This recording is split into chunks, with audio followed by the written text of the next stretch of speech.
पुढची बातमी पाहूयात। मनोज जरांगेंनी आज पुन्हा एकदा एकनाथ शिंदेंवरती निशाणा साधला। तुम्ही प्रमाणपत्र रद्द केलं तर मला मित्रत्वाची गरज नाही, मला समाज महत्त्वाचा असल्याचं त्यांनी म्हटलंय। त्याचबरोबर आम्ही तुमची स्तुती केली म्हणून तुम्ही प्रमाणपत्र रद्द करत आमच्या पोरांचे मुर्दे पाडणार का, असा सवालही त्यांनी केला।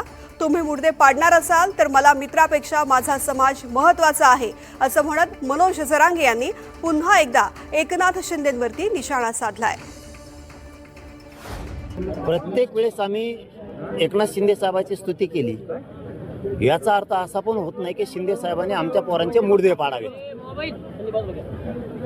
मी कोणाचा मिंदा नाहीये, महाविकास आघाडी असो नाही तर महायुती असो, माझ्या गरीब मराठा समाजासाठी मी लढतो।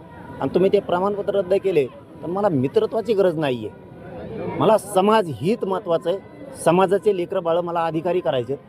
किती दिवस आम्ही डोक्यावरती टोपलं घ्यायचं, त्याच्यात खुरपं घ्यायचं, पिशवी घ्यायची, त्याच्यात खुरपं टाकायचं, इळा टाकायचा आणि शेतात लोकांच्या राबायचं। किती दिवस आम्ही मोलमजुरी करायची। कधीतरी आमच्याही समाजाला अपेक्षा लागल्यात की आपल्या वाट्याला आलेलं कष्ट येऊ नये, आता आपली पोरगी नोकरी लागली पाहिजे।